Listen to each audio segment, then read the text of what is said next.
Dalam rekaman video amatir warga, terlihat aksi tawuran antar kelompok remaja yang terjadi di Jalan Taruna Jaya, Cibubur, Ciracas, Jakarta Timur. Nampak kedua kelompok saling serang menggunakan senjata tajam jenis celurit berukuran besar.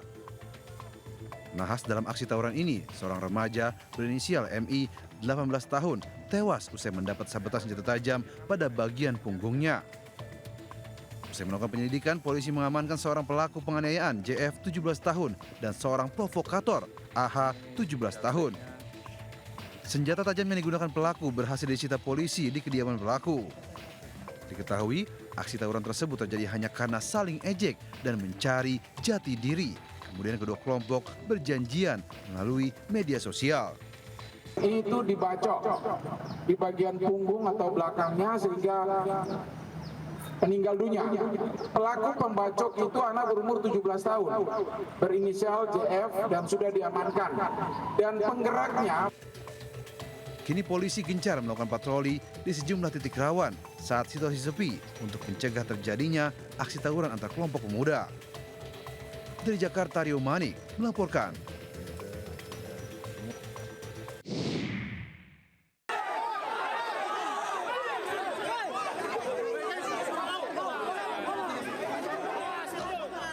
Kericuan terjadi saat warga mengejar salah seorang pekerja yang hendak memasang pembatas saat eksekusi lahan seluas 17 hektar di Jalan Aluminium 1, Kelurahan Tanjung Mulia, Kecamatan Medan Deli, Kota Medan.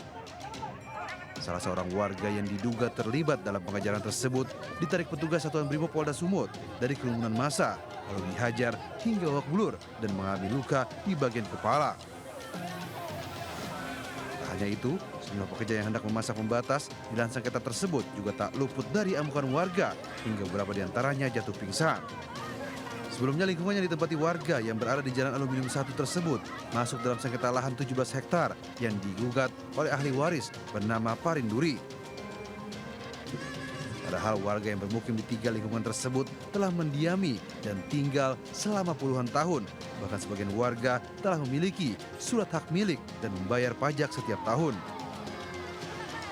Karena ini diakui tanah Parinduri, sementara ini tanah kami, Pak. Jadi Ibu kecewa, marah seperti apa nih? Kami kecewa juga sedih, Pak. Karena hak kami diambil alih dengan mafia tanah. Karena antara mereka yang bersengketa, kita punya surat tanah. Antara si Parinduri dan kawan-kawan lah, kita nggak tahu tuh. Parinduri itu siapa? Parinduri itulah sebagai penggugat dan tergugat di sana. Kericuan ini membuat eksekusi lahan ditunda. Sejumlah warga pun menutup akses jalan. Dari Medan, Sumatera Utara, Yuda Bahar melaporkan.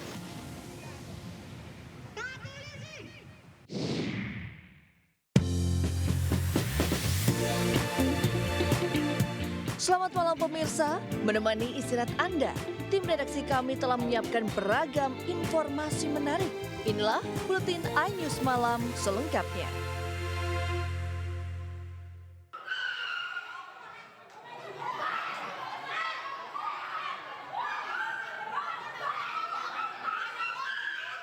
Ratusan warga memadati ruang sidang untuk mengikuti proses hukum terdakwa M, pelaku kasus mutilasi di Gunung Sari.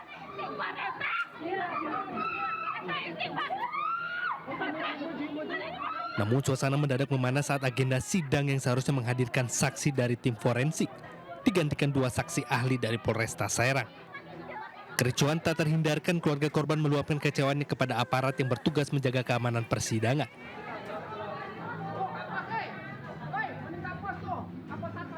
Salah satu anggota keluarga bahkan sampai pingsan usai mendengar kisah kronologi dari saksi tentang penemuan mayat saudaranya yang dimutilasi.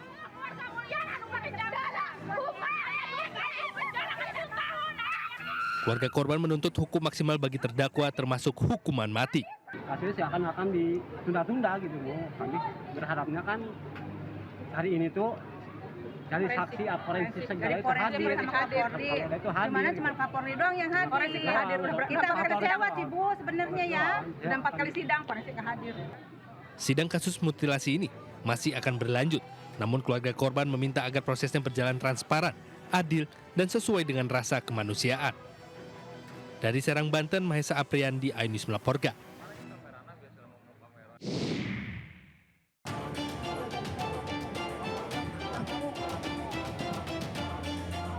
Aksi adu mulut terjadi antara petugas gabungan Pemkot Jakarta Barat dengan pengelola parkir liar di depan pusat perbelanjaan di Jalan Tanjung Duren Timur 2, Grogol, Petamburan, Jakarta Barat. Selain bersikap tak sopan, keributan ini terjadi lantaran pengelola parkir liar menggunakan atribut TNI saat menjaga parkir. Aparat polisi militer yang turut mengawal operasi ini pun geram. Keributan berhasil diredam setelah atribut TNI yang digunakan juru parkir liar ini disita. Dalam razia ini, petugas gabungan menggembosi ban kendaraan yang parkir di bahu jalan. Total ada 150 kendaraan roda 2 yang dicabut pentilnya. Petugas pun memperingatkan juru parkir liar jika masih melakukan aktivitas parkir yang mengganggu kelancaran arus lalu lintas. Di Jakarta, Miftahul Ghani melaporkan.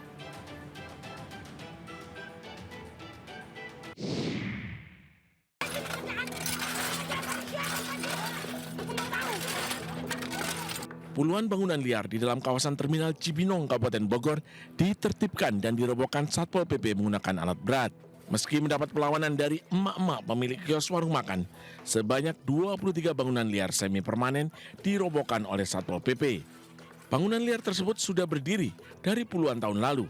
Meski sudah beberapa kali dilakukan penertiban, bangunan itu selalu berdiri kembali. Selama penertiban, seorang pedagang mencoba menghalangi laju alat berat dan menolak untuk ditertibkan oleh petugas. Beritahu orang, mau mentah-mentah orang udah gede, kami dijajak Pak. Kami nggak dikasih sekarang. Berapa tahun Ibu Kami sudah pindah sih 20 tahun.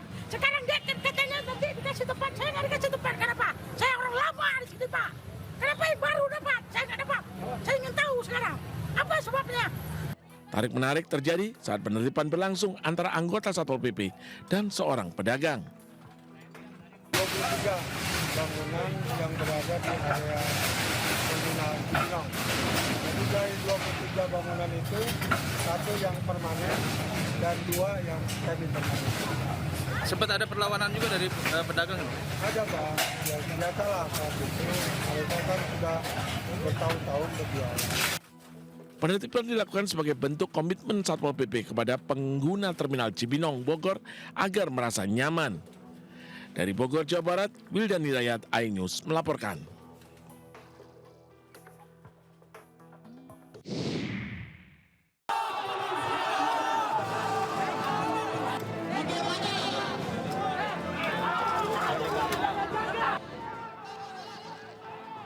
Kericuan terjadi saat ratusan warga menggeruduk kantor TPST Bantar Gebang, Kota Bekasi, Jawa Barat lantaran menolak di PHK. Warga berupaya merangsek masuk kantor, tapi dihalangi polisi yang berjaga.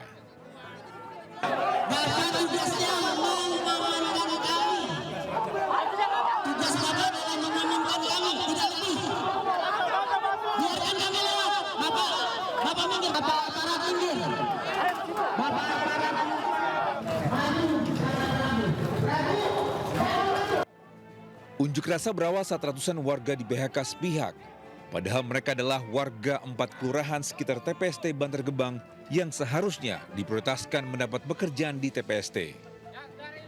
Warga pernah bekerja sebagai pemilah sampah, tapi di PHK tanpa alasan jelas. 50 meter di pabrik ini. Bahkan saya udah pernah kerja di sini. Katanya mau diperkerjakan mana? 1 bulan kerja di sini. Katanya mau diperkerjakan lanjut. Ternyata saya dikeluarin, nggak dipanggil lagi sampai sekarang. Udah produksi, saya nggak dipanggil lagi. Ada berapa orang Pak? Saya pengetahuan 250 orang. Kericuan mereda setelah masa ditemui oleh pihak TPST Bantar Gebang. Pengunjuk rasa mengancam akan menutup aktivitas TPST Bantar Gebang jika tak lagi dipekerjakan. Dari Bekasi, Jawa Barat, Rahmat Hidayat, iNews melaporkan.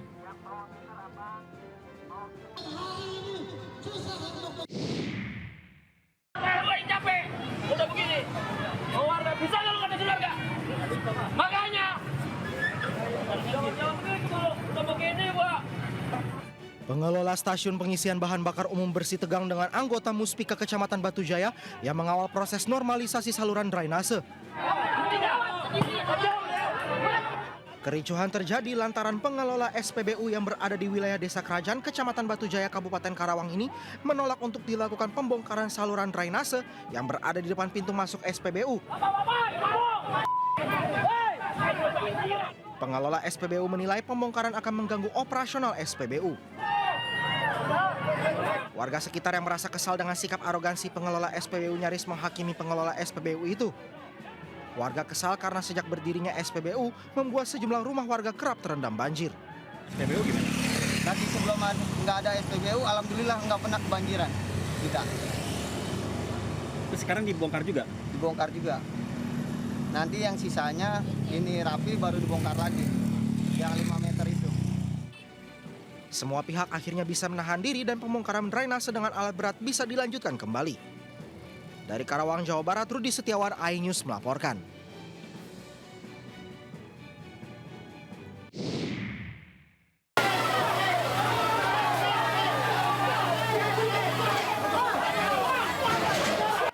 Ratusan petugas kebersihan yang merasa diberhentikan sepihak meluapkan kemarahannya di halaman kantor Wali Kota Sorong Kamis pagi. Sampah dihamburkan di depan pintu masuk utama. Demonstrasi berujung ricuh saat seorang pria diduga provokator menjadi sasaran amuk massa. Petugas kebersihan juga menuntut agar pemerintah menghentikan seluruh operasi pihak ketiga dalam pengelolaan sampah. Mereka meminta Pemkot mendata pekerja yang diberhentikan dan mempekerjakan mereka kembali. Di hadapan wali kota, salah seorang petugas menyampaikan aspirasinya sambil menangis. Tetapi tanggal 30 Juni kami diberhentikan kerja. Tapi puji Tuhan kami sudah dibayarkan semua hak-hak kami. Kami tunggu pelelangan, kami tunggu kontrak, tak kunjung kami dengar itu. Wali Kota Sorong Septinus Lobat menjelaskan bahwa pemerintah akan mengangkat kembali 121 petugas kebersihan yang terdata. Karyawan yang sekarang dirumahkan 121 ya, perusahaan yang sekarang menangani untuk kita diskusi dan intinya harus dipekerjakan. Para pengunjuk rasa menduga ada dugaan korupsi dalam penunjukan perusahaan pengelola sampah dengan wakil wali kota Sorong. Dari kota Sorong, Papua Barat Daya, Chandri Suripati, iNews melaporkan.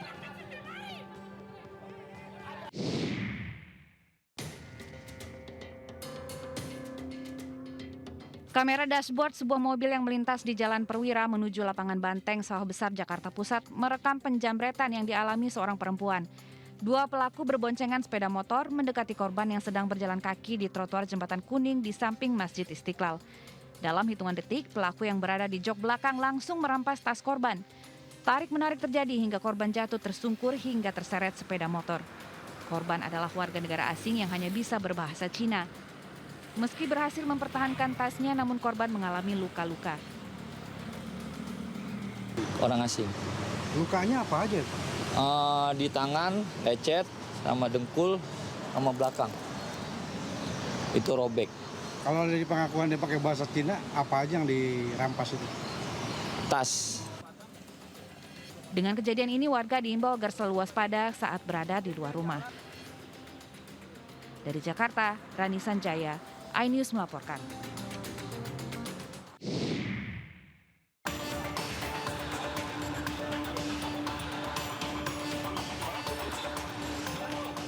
Tindakan tegas petugas kepolisian terlihat saat menggelar razia Operasi Patu Agung 2025 di Simpang Tiying Tutuk, Kuta Utara, Badung, Bali. Petugas menghentikan setiap pengendara yang secara kasat mata terlihat melanggar lalu lintas, tidak terkecuali warga asing yang sebagian besar melanggar ketentuan tidak mengenakan helm saat berkendara. Para warga asing kaget lantaran selama ini mereka tidak pernah mendapat sanksi pelanggaran lalu lintas. Diketahui, para pemilik persewaan kendaraan sebelumnya telah mendapat sosialisasi dari Satlantas Polres Badung. Namun sepertinya warga asing tersebut tetap tidak menggubrisnya. Dilihat dari lokasi, kita melaksanakan kegiatan di sini memang di daerah perairan ini banyak prioritas pelanggaran dominan orang asing karena dia tidak juga mempergunakan helm. Dalam operasi, petugas mencatat 31 pelanggaran berlalu lintas yang didominasi puluhan warga negara asing. Sementara barang bukti seperti sejumlah motor dan surat kendaraan turut diamankan petugas. Dari Badung, Bali, Indira Ari melaporkan.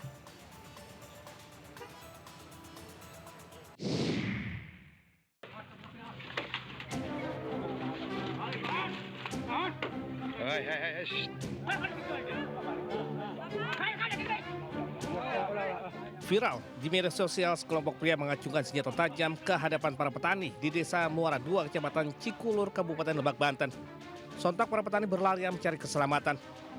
Ayo cepat. Peristiwa terjadi saat puluhan orang petani tengah menggarap lahan perkebunan karet. Namun tiba-tiba mereka didatangi sekelompok orang yang tak dikenal sambil membawa senjata tajam. Udah digarap, ini udah ditanam kami. Sekelompok pria yang diduga para preman ini juga turut merusak tanaman milik petani mulai dari pisang, singkong, kelapa, dan merobohkan paksa 4 buah gubuk yang sebelumnya dibangun oleh para petani. Udah berulang kali, cuman kami tidak patah semangat, terus kami menggarap dan menanam kembali, ditebas lagi. Cuman waktu itu enggak terang-terangan mereka, mungkin di malam hari atau di sore hari. Para petani berharap aparat terkait menindak tegas aksi premanisme di wilayahnya. Dari Lebak, Banten, Iskandar Nasution, iNews melaporkan.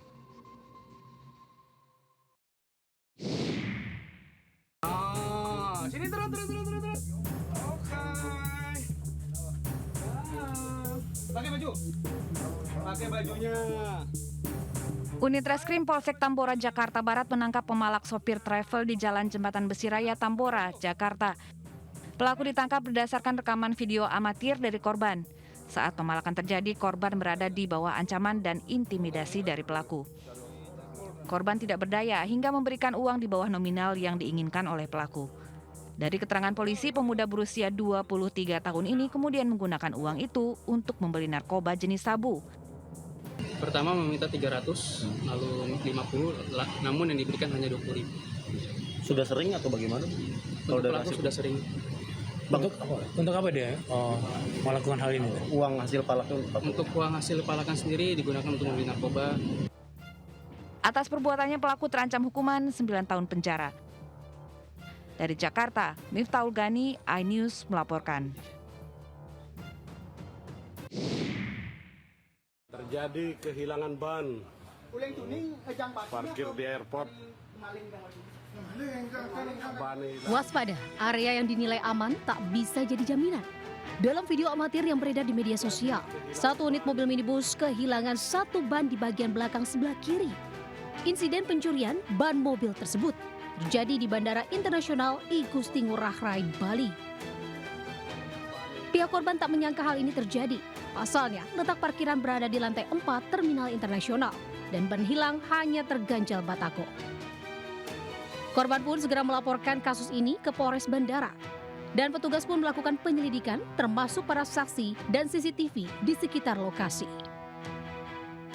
Laporan kami terima, kami minta tim untuk melakukan penyelidikan dan sementara saat ini tim masih melakukan penyelidikan. Sudah langsung ditindaklanjuti oleh pengelola kami, langsung ketemu dengan korban dan langsung berganti kendaraan. Bandara terjadi pertama kali. Dan kita akan perkuat koordinasi dengan. Seperti itu apa memang seperti lengkap semua. Meski baru pertama terjadi, langkah sementara pihak pengelola Bandara I Gusti Ngurah Rai telah mengganti ban dan velg mobil korban yang hilang sebagai bentuk pertanggungjawaban. Dan kasusnya masih dalam penyelidikan lebih lanjut. Dari Badung, Bali, Indira Ari melaporkan.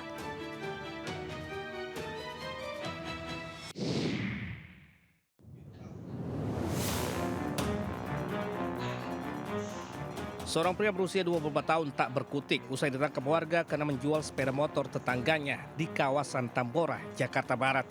Modusnya dengan berpura-pura meminjam sepeda motor untuk mengantar pakaian. Namun, sepeda motor pinjaman itu justru dijual seharga 1,9 juta rupiah kepada orang lain. Pelaku sempat buron selama 1 minggu. Ia ditangkap setelah korban menghubunginya menggunakan nomor telepon seorang wanita.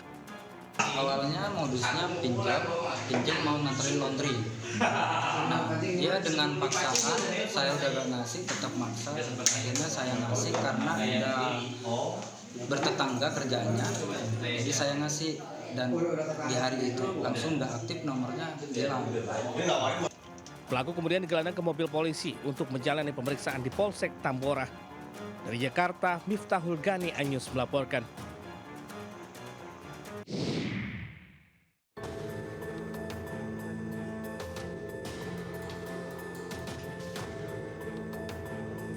Inilah rekaman CCTV yang terpasang di sebuah toko bahan bangunan TB Ceria di Jalan Raya Rawakalong, Kerambun Utara, Kabupaten Bekasi, Jawa Barat. Terlihat dua orang perampok masuk ke dalam toko dengan cara membobol pintu rolling door menggunakan gunting baja. Setelah berhasil mendapatkan berangkas incaran, pelaku lain yang berada di luar datang menggunakan mobil dan langsung memindahkan berangkas di dalam toko ke mobil yang sudah terparkir. Para pelaku perampokan berhasil membawa kabur berangkas yang berisikan uang tunai puluhan juta rupiah dan beberapa surat penting berupa cek giro, faktur tagihan, dan surat-surat berharga lain dengan total kerugian 1,5 miliar rupiah. Kita umur yang satunya tuh 30 lebih lah, satunya 50 lebih, satunya supir kayaknya, driver. Dia bawa mobil Kijang Innova lama. Kalau dari CCTV kan agak buram-buram ya, tahu putih, tahu silver, warna itu. Ini kejadian yang kedua kali. Kejadian yang pertama kali sama orangnya itu juga dengan rekaman yang ada. Korban berharap agar pihak kepolisian segera mengungkap para pelaku perampokan. Pasalnya aksi pelaku sudah meresahkan sejumlah pengusaha atas kejadian tersebut. Dari Kabupaten Bekasi, Jawa Barat, Ahmad Jauhri Lutfi, iNews melaporkan.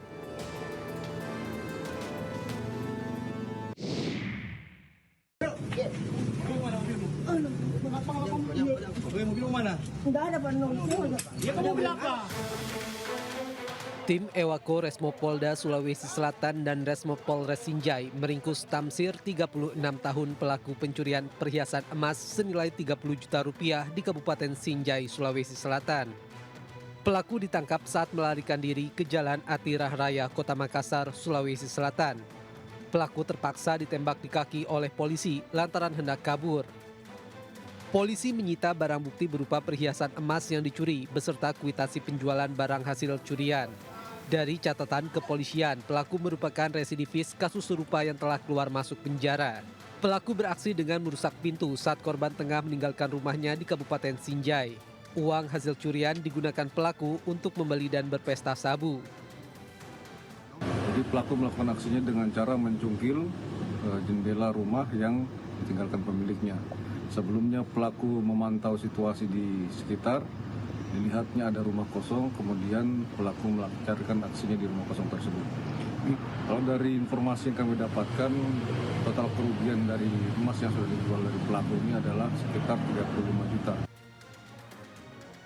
Setelah menjalani perawatan di Rumah Sakit Bayangkara Makassar akibat luka tembak di kaki, pelaku beserta barang bukti diserahkan ke Polres Sinjai untuk dilakukan proses hukum lebih lanjut.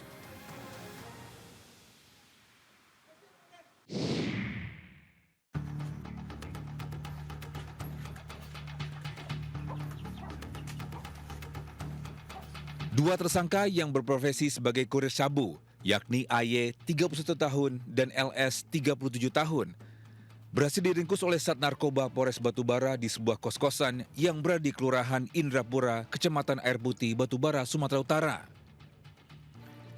Kedua tersangka kurir sabu ini merupakan suami istri asal kota Tanjung Balai, Sumatera Utara. Pada penggerebekan ini, kedua tersangka suami istri tampak pasrah saat ditangkap tanpa ada perlawanan. Dari tangan tersangka, polisi menyita sebanyak 6 gram sabu dan sebuah handphone. Berhasil mengamankan sepasang suami istri dan dari mereka ditemukan satu paket sabu-sabu. Saat ini Sat Narkoba Polres Batubara masih melakukan pengembangan dengan memburu bandar yang berada di kota Tanjung Balai. Atas perbuatannya, kedua tersangka dijerat Undang-Undang Narkotika Nomor 35 Pasal 114 Ayat 2 dengan ancaman 8 tahun penjara. Dari Batubara, Sumatera Utara, Fadli Pelka, iNews melaporkan.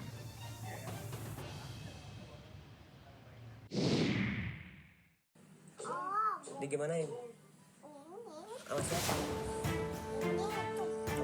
Seorang balita jadi korban penganiayaan pasutri di kawasan Ciracas, Jakarta Timur.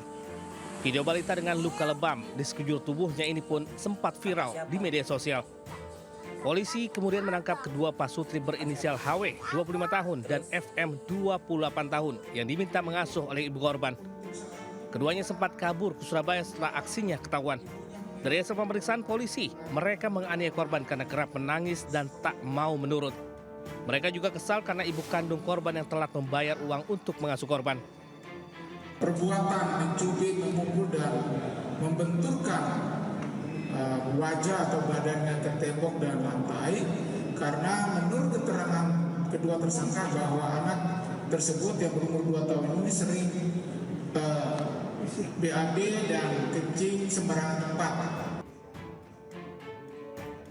Kini kedua pelaku dijerat pasal tentang pelindungan anak dan pasal 351 KUHP tentang penganiayaan dengan ancaman hukuman penjara di atas 5 tahun penjara. Dari Jakarta, Rio Manik, iNews melaporkan.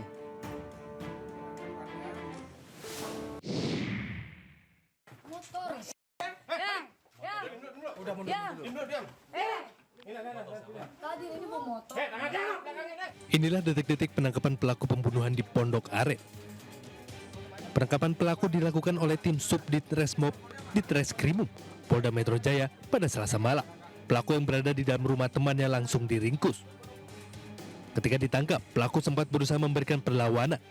Namun berkat kesigapan petugas, pelaku akhirnya digelandang ke Polda Metro Jaya. Selain menangkap pelaku, petugas juga menyita sebuah sepeda motor milik korban. Dari hasil pemeriksaan sementara, pelaku menghabisi nyawa korban diduga ingin menguasai sepeda motor. Sebelumnya, seorang pria yang diketahui bernama Cahya Agung Dwija Rosito ditemukan tewas bersimbah darah dengan tubuh penuh luka, senjata tajam di sebuah lahan kosong di kawasan Pondok Aren, Tangerang Selatan, Selasa sore kemarin. Saat ditemukan, tubuh korban dalam posisi terlentang dengan bagian perut hingga wajah tertutup kain sarung. Dari Tangerang Selatan, Banten, dan Helmi Sanjangbati, iNews melaporkan.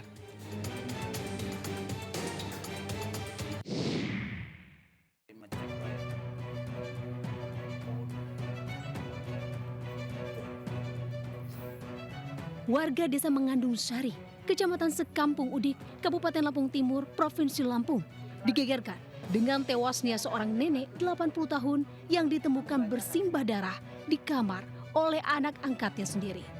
Korban yang akrab dikenal Mbah Nah dianiaya hingga tewas oleh pelaku Tito Kurniawan 35 tahun menggunakan batu cobek saat tengah tertidur lelap. Dari penyelidikan polisi menyebut, pelaku mengaku tega menganiaya korban secara membabi buta di bagian kepala hingga tak bernyawa lantaran pelaku mendengar bisikan gaib.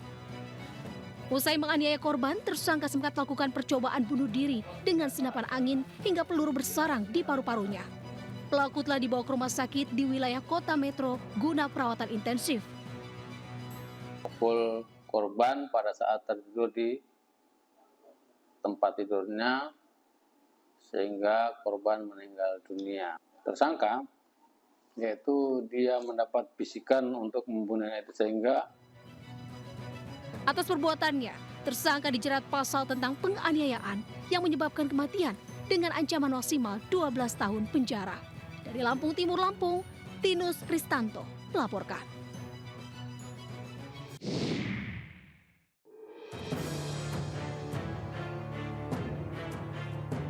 Seorang dokter hewan yang bekerja sebagai manajer sales di sebuah perusahaan farmasi ditahan Satuan Reserse Kriminal Polresta Bandara Soekarno-Hatta. Ia diduga melecehkan penumpang pesawat Citylink jurusan Denpasar ke Cengkareng. Kasus ini terungkap setelah pramugari menemukan remaja putri menangis di toilet pesawat. Pelaku akhirnya langsung diamankan begitu pesawat mendarat di Bandara Soekarno-Hatta. Dari hasil pemeriksaan, pelaku melecehkan korban yang duduk di sebelahnya karena tertarik dengan korban. Ya, dilakukan dengan sadar. Beliau atau si pelaku merupakan salah satu pegawai di perusahaan swasta yang ada di Jakarta. Dia bekerja bukan sebagai dokter, walaupun yang bersangkutan merupakan lulusan dari Fakultas Kedokteran. Ini pelaku dijerat Undang-Undang Perlindungan Anak dan Undang-Undang Pidana Kekerasan Seksual dengan ancaman hukuman 15 tahun penjara. Dari Tangerang, Banten, Hasnugara, iNews melaporkan.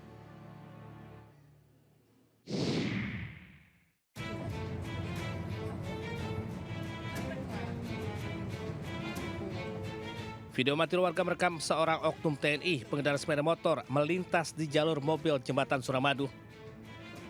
Aksinya pun menuai kritik warganet di media sosial karena dianggap tidak memberi contoh bagi masyarakat sipil. Sementara pada waktu berbeda, kejadian tak terduga malah terekam di jalur sepeda motor. Sebuah mobil jenis city car nyasar ke jalur roda 2. Agar tidak membahayakan para pengendara sepeda motor, mobil tersebut lalu digiring polisi keluar dari jalur sepeda motor. Pelanggaran memang kerap terjadi di jembatan Suramadu. Pihak kepolisian setempat mengimbau agar senantiasa mentaati peraturan berlalu lintas demi keselamatan bersama. Apalagi kecelakaan sering terjadi dan tak jarang menelan korban jiwa. Dari Bangkalan, Jawa Timur, Taufik Syahrawi Anyus melaporkan.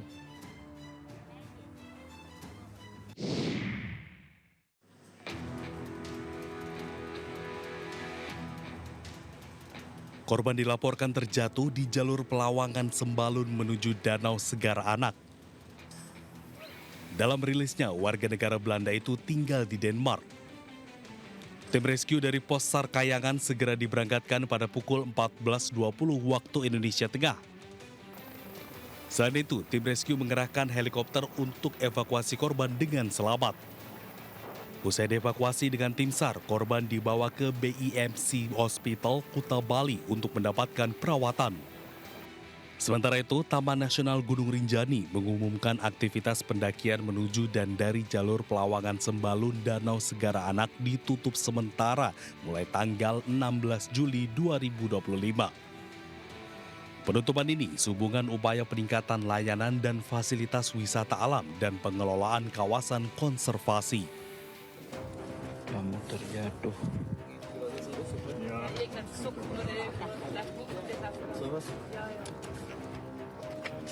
Dari sana. Helikopter berdiri. Sebelumnya, insiden kecelakaan di Gunung Rinjani kembali terjadi. Seorang warga negara asing asal Swiss bernama Benedict Marcel dilaporkan terjatuh di jalur pendakian menuju Danau Segar Anak, kawasan Gunung Rinjani. Korban berhasil selamat dan dievakuasi menggunakan helikopter. Tim Liputan iNews melaporkan.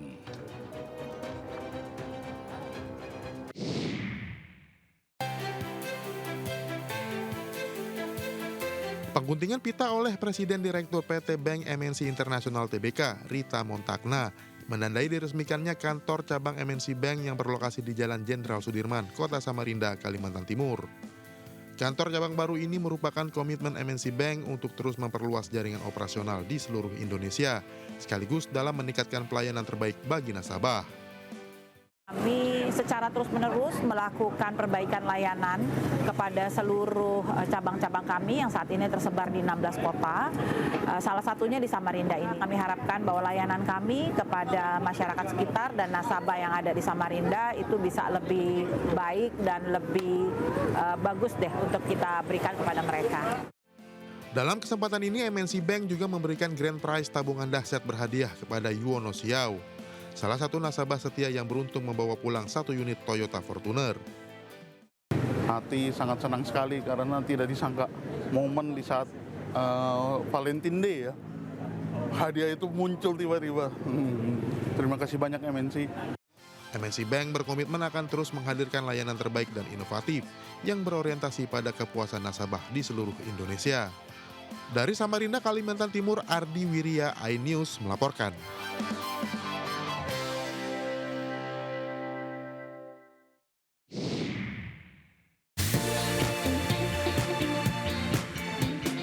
Jangan beranjak dulu pemirsa, Buletin iNews Malam kembali sesaat lagi.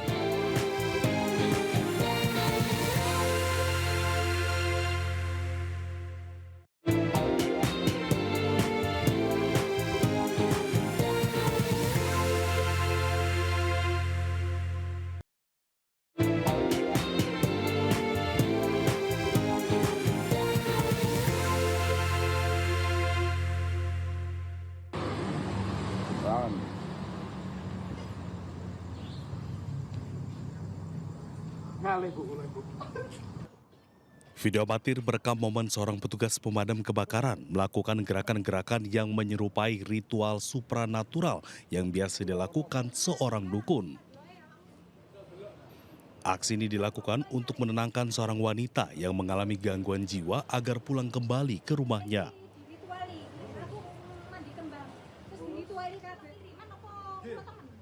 Sebelumnya, wanita ini melaporkan bahwa dirinya melihat seekor ular di rumahnya. Dirinya kemudian mendatangi kantor pemadam kebakaran dan meminta petugas untuk menangkap ular tersebut. Menanggapi situasi ini, petugas damkar memilih pendekatan yang tidak biasa, yaitu berpura-pura menjadi dukun. Interaksi antara petugas dan wanita ini berlangsung dengan nuansa yang sedikit supranatural, sehingga suasana pun menjadi kocak.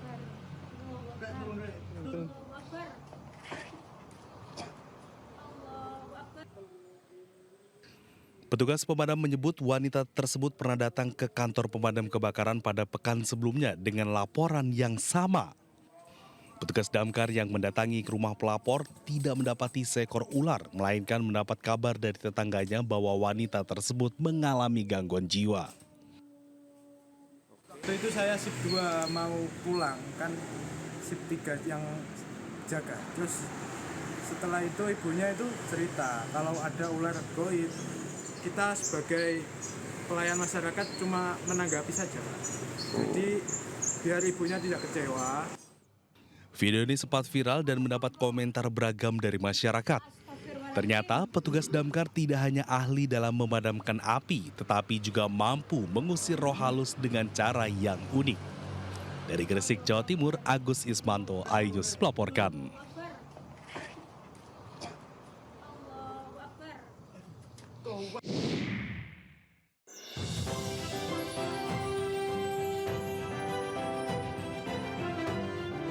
Wakil Presiden Republik Indonesia Gibran Rakabuming Raka melakukan kunjungan kerja ke kantor pos KCU Fatmawati dalam rangka monitoring dan evaluasi penyaluran bantuan subsidi upah BSU 2025. Program ini menyasar lebih dari 17,3 juta pekerja dengan gaji di bawah 3,5 juta rupiah. Sebanyak 8,5 juta pekerja penyalurannya melalui skema non-himbara oleh PT Pos Indonesia Persero POSIN. PT Pos lah yang kemudian menjadi andalan kita, dan alhamdulillah selama ini laporan dari PT Pos itu baik gitu ya, lengkap, dan menurut kami ya inilah yang terbaik yang saat ini yang kita bisa lakukan. Pak Wapres ingin melihat bagaimana proses penyaluran BSU ini, dan beliau ingin tahu siapa penerimanya, kondisinya seperti apa, dan beliau happy bahwa proses ini memberikan manfaat kepada rakyat banyak yang membutuhkan, dan proses dukungan yang diberikan Pos Indonesia juga berjalan sangat baik. Dalam kunjungannya, Wapres Gibran menyampaikan apresiasi atas kesungguhan POSIN dalam menjalankan amanah negara. Komitmen tersebut diwujudkan melalui berbagai langkah nyata, seperti memperpanjang jam layanan hingga malam hari, membuka layanan di hari Sabtu dan Minggu, serta membangun sistem dashboard monitoring real-time untuk memastikan penyaluran berlangsung dengan cepat, transparan, dan tepat sasaran. Dalam hal ini, POSIN terus bekerja keras agar penyaluran BSU 2025 dapat terrealisasi 100% tepat waktu, tanpa hambatan, dan tanpa potongan. Dari Jakarta, tim iNews melaporkan.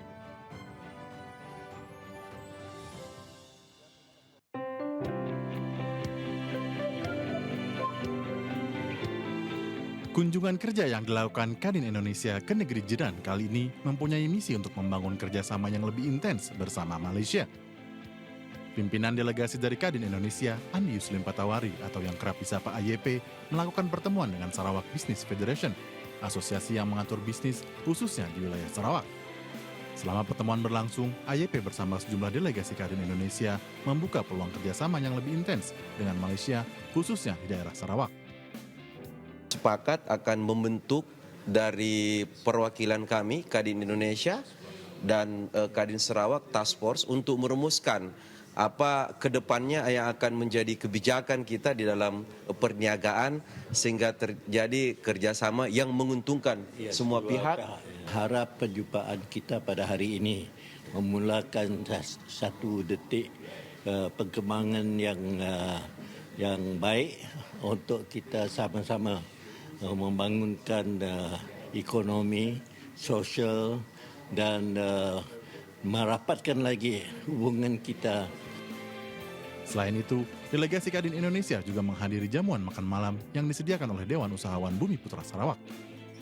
Dalam acara ini, Kadin Indonesia membuka peluang seluas-luasnya kepada Bumi Putra Sarawak untuk berkolaborasi di berbagai sektor untuk membangun perekonomian kedua negara.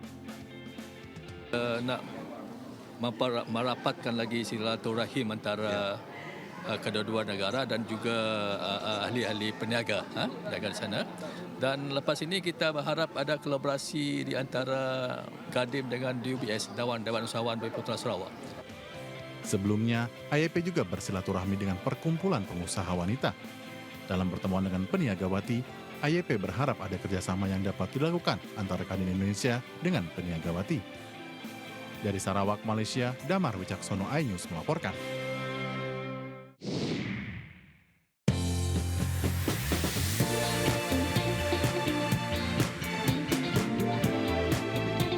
Pemirsa GTV semakin mudah mendapatkan informasi terkini dari penjuru negeri.